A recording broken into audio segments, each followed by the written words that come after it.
नमस्कार, यूपीसीएम न्यूज में आपका स्वागत है। मैं ऋषि कुमार। उत्तर प्रदेश लखनऊ मंडल रेलवे डीआरएम एसएम शर्मा ने प्रेस वार्ता कर पत्रकारों को संबोधित किया। उन्होंने बताया कि कुंभ 2019 में लगभग 24 करोड़ श्रद्धालु आए थे और इस बार महाकुंभ 2025 में लगभग 40 करोड़ श्रद्धालु आने की संभावना है, जिसको लेकर तैयारियां तेज कर दी गई हैं। आपको बता दें कि 55 इंच सीसीटीवी डिस्प्ले की 28 स्क्रीन से तीनों स्टेशनों की मॉनिटरिंग की जाएगी। At a glance display board, coach guidance display board system लगाए गए। देखिए क्या कहा डीआरएम एसएम शर्मा ने। आप सबको नववर्ष की शुभकामनाएं। और अब महाकुंभ जो है और पास आ गया है, अब 2 हफ्ते भी नहीं बचे हैं। और मुझे ये बता के बहुत खुशी है कि जो उत्तर रेलवे है, हमारे 3 स्टेशन हैं, प्रयाग संगम, प्रयाग जंक्शन और फाफामाऊ। इन तीनों पे जो भी हमें कार्य करने थे, इंफ्रास्ट्रक्चर वर्क्स करने थे, वो पूरे हो चुके हैं। और एक और खुशी की बात है कि 4 महीने से कम में करीब 27 अगस्त को हमने लॉन्चिंग शुरू की थी और 20 दिसंबर तक हमने 12 मीटर के जो फुटओवर ब्रिज हैं, एक जगह 67 मीटर का, एक जगह 77 मीटर का हमने लॉन्च किया है। और मुझे पूरा विश्वास है कि ये भारतीय रेल का रिकॉर्ड ही होगा कि 4 महीने में 2 12 मीटर के फुटओवर ब्रिज हमने पूरे एस्टैब्लिश कर दिए हैं और फंक्शनल कर दिए हैं। क्या है कि कुछ जो ट्रायंगुलर सर्विसेज हैं वो चलेंगी, जैसा मैंने आपको पहले भी बताया था कि प्रयागराज से अयोध्या के लिए, अयोध्या से बीएसबीएस और वापस प्रयागराज, ये एक डायरेक्शन में और रिवर्स डायरेक्शन में ऐसी 2 सर्विसेज चलेंगी। और ये 10 तारीख से शुरू हम लोग कर देंगे। एक और हमारा प्लान है कि मौनी अमावस्या में करीब 29 तारीख के आसपास maximum number of special train चलेंगी, चाहे हम चला रहे हों, चाहे नॉर्थ सेंट्रल रेलवे, चाहे नॉर्थ ईस्टर्न रेलवे। तो हम लोग जो पहला स्नान है 13 तारीख, उससे पहले हम लोग का प्लान है कि हम लोग उसका एक ट्रायल रन भी कर लेंगे, ताकि जो हमारी तैयारी है उसके बारे में हमारे को पता हो। और तैयारी हमारी कंप्लीट ऐसे होती कि डबलिंग पूरी होनी चाहिए।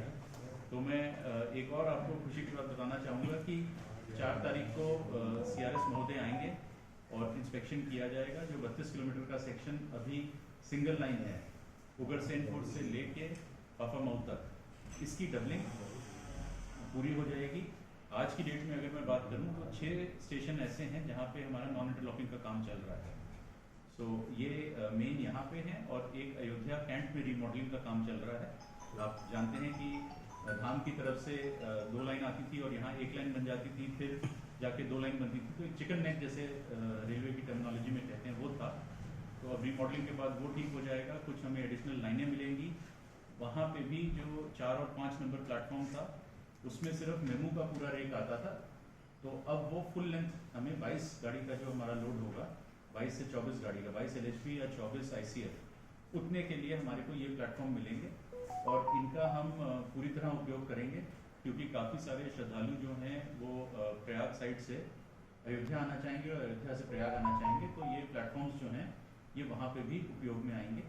सो रीमॉडलिंग का जो इंस्पेक्शन है वो 7 तारीख को प्लान है और डबलिंग वाला 4 तारीख को। उन्होंने बताया कि प्रयाग स्टेशन पर कुल 140, फाफामाऊ पर 110 एवं प्रयाग घाट संगम पर 42 फिक्स्ड बलेट कैमरा लगाए गए। हमने यात्री आश्रय भी बनाने थे, वो हमने बना लिए हैं। सो पिछले महाकुंभ की बनिस्बत हम लोग काफ़ी बेहतर प्रिपेयर्ड हैं इस बार एक्सपेक्टेड भी है कि 30 करोड़ प्लस की बात हो रही है कि इतने लोग आएंगे। हालांकि इसमें से 1 या 2% ही रेल का उपयोग करते हैं और हम उसके लिए तैयार हैं। इसमें जो स्नान वाले दिन होते हैं उसमें प्रयाग संगम बंद रहता है हमारा स्टेशन, और प्रयाग जंक्शन और फाफामाऊ ये 2 स्टेशन रहेंगे। इसमें संगम में हम जो प्रयाग जंक्शन है उसमें हमने 4 यात्री आश्रय बना लिए हैं जो परमानेंट टाइप के हैं। इसमें करीब 10,000 यात्रियों को हम रोक सकते हैं। अलग अलग डायरेक्शन के लिए हमने बना रखे हैं और कुछ हमने जर्मन हैंगर भी लगाए हैं जो नॉर्मल हमारे पैसेंजर्स होंगे उनके लिए, और बाकी जो यात्री हैं उनके लिए हमने बना रखे हैं। तो वो भी करीब 2-3 हज़ार और आ सकते हैं। 14-15 हज़ार यात्रियों को हम बाहर रोक सकते हैं हालांकि मकसद रोकने का नहीं है, मकसद है कि उनको कैसे हम जल्दी से जल्दी ट्रेन में पहुंचाएं, बट ट्रेन भरने में करीब 2 से 2,500 लोग लगेंगे, तो उतना जो उनको 1-2 घंटा 3 घंटा इंतजार करना होगा, उसके लिए हमने बनाया है कवर्ड शेल्टर्स हैं, ताकि सर्दियों में उनको कोई भी किसी प्रकार की असुविधा ना हो।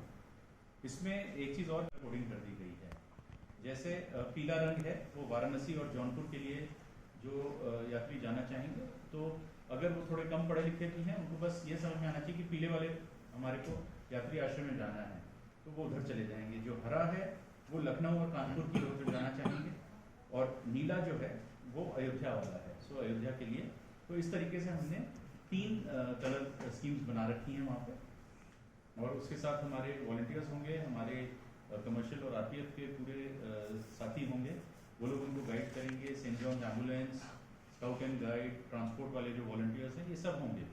तो वो हमारी पूरी तैयारी है, और अब हम लोग लगे हैं कि जहाँ हमारे जो करीब 3600 स्टाफ आएंगे बाहर के डिविजन्स और जोन से हमारी सहायता करने के लिए, उनके रहने के लिए जो जगहें हैं, तो हम लोग अपने भी टेंट और इंतज़ाम कर रहे हैं। जैसे आरपीएफ के लिए कंटेनर्स हमने लगाए हैं, उसमें जैसे हमने अयोध्या में लगाए थे, तो वो हमारा काम अभी पूरी जोर शोर से चल रहा है। और मुझे आशा है कि आप सबकी गुड विशेस के साथ हम लोग इस बार जो कुंभ है एक बहुत ही अच्छा एक्सपीरियंस दे पाएंगे, जो भी पब्लिक आएगी उनके लिए, और जो श्रद्धालु हैं उनके लिए भी, जो सेवक हैं उनको भी मज़ा आएगा सेवा करने में, ये मेरी आशा है।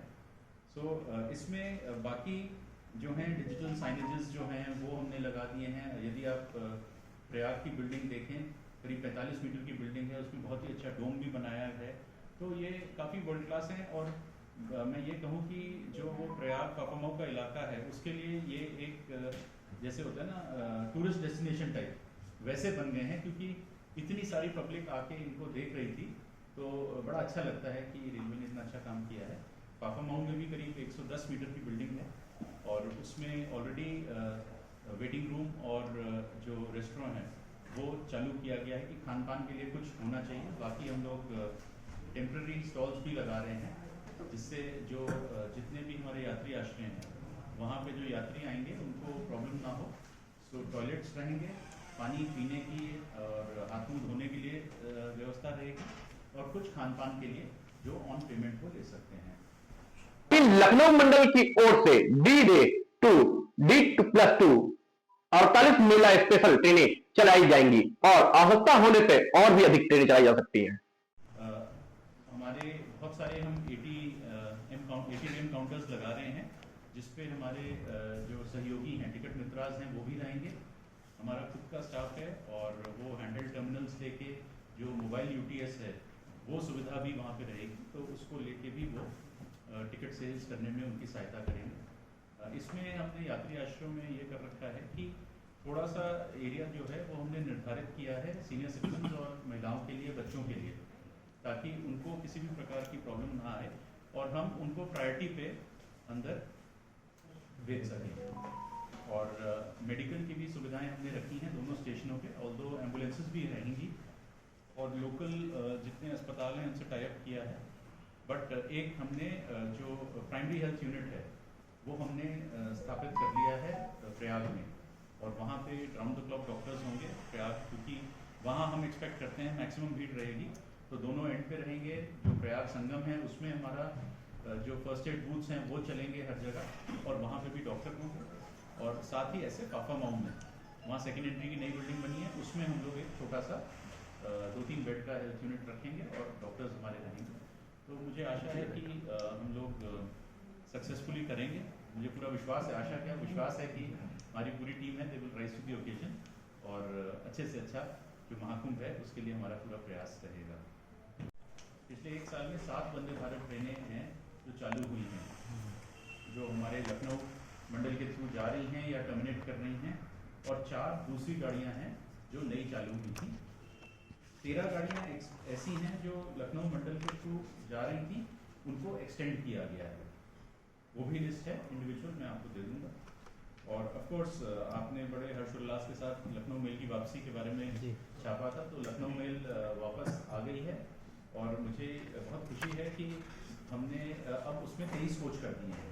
पहले 22 होते थे जब NER में थी, अब हमें प्लेटफॉर्म की कोई समस्या नहीं है।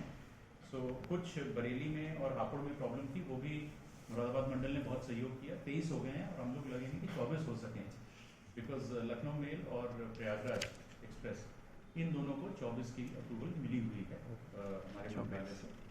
इसमें हमने 2 GS कोच बढ़ाए हैं और एक स्लीपर सेकंड क्लास स्लीपर बढ़ाया है।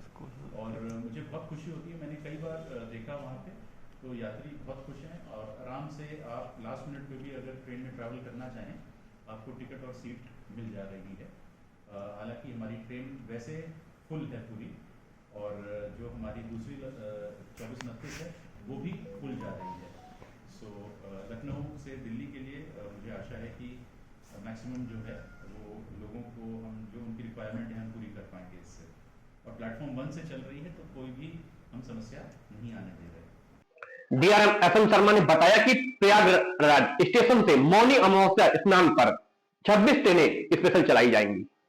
नंबरिंग स्कीम अब आ गई है। पहले एक्चुअली काफ़ी जो ट्रेनें थी वो 0 के नाम से चल रही थी, तो अब फिर से वो पुराना जो 5 नंबर और 6 नंबर होता था, 6 नंबर मेमू के लिए और 5 नंबर नॉर्मल पैसेंजर ट्रेन के लिए, वो नंबरिंग फिर से चालू हो गई है। सो 0 जो है अब जो स्पेशल रहेंगी या जो ट्रेन ऑन डिमांड चलती हैं जैसे छठ स्पेशल और ये उस समय उनके लिए रहेगा, तो अब कोई किसी यात्री को कोई कंफ्यूजन नहीं होगा।